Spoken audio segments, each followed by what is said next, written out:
artists, welcome back. It is bright and early in the morning. In fact, I think my kids are still both sleeping, but I was so excited to get to the next step on the crayon sculpture. I just had to get started.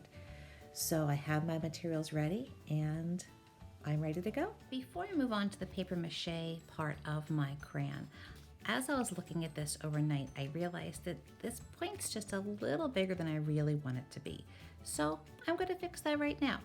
If you're happy with your point, keep it the way it is. But if it's a little bit too big, you can do what I'm doing.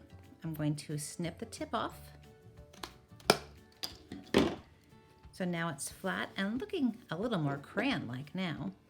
And I'll finish that off with some tape, just like I did yesterday with the bottom of my crayon.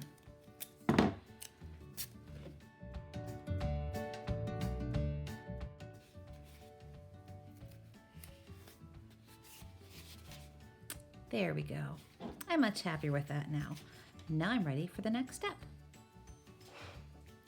Before I got started today, I mixed up my flour and water.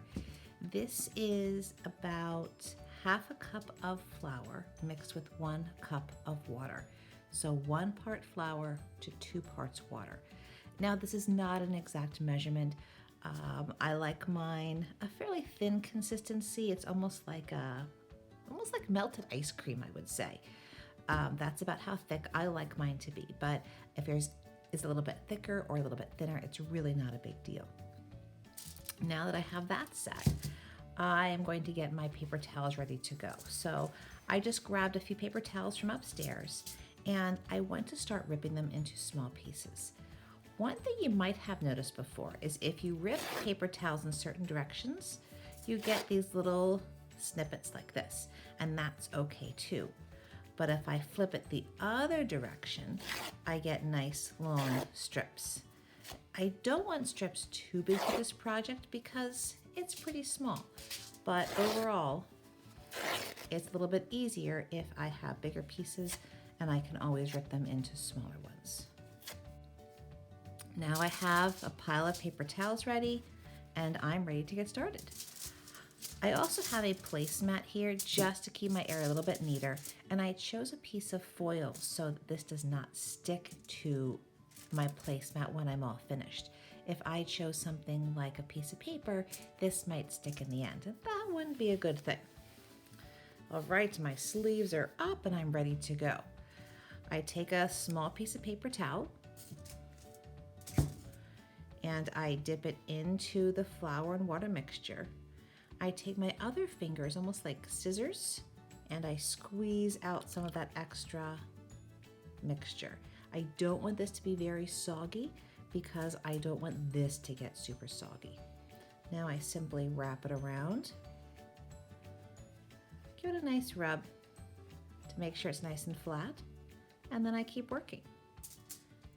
Each piece I dip in, squeeze out all that extra flour and water.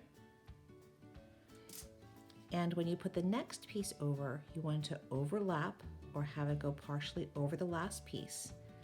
And I also want it to go in different directions. I don't want all of them wrapping around the same way. It won't make for a very sturdy sculpture that way.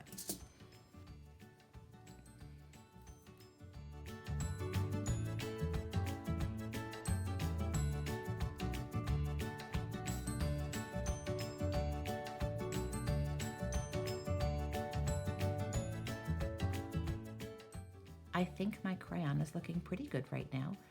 I've put maybe, I'd say 2 or 3 coats over the entire piece.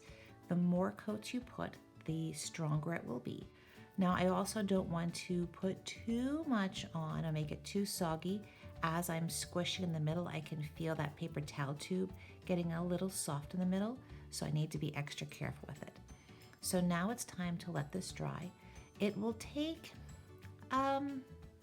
at least a day, maybe 2 days to dry. A lot depends on the temperature, the humidity. There's a lot that goes into it. So unfortunately, it looks like it's going to possibly rain today. So I don't want to set this outside to dry, but if you have a nice sunny day, it may not be a bad idea to set this out to dry. I'm just going to place it here on my placemat, but I am going to come back in maybe 12 hours or the next day and flip it over just to make sure every part of this is dry.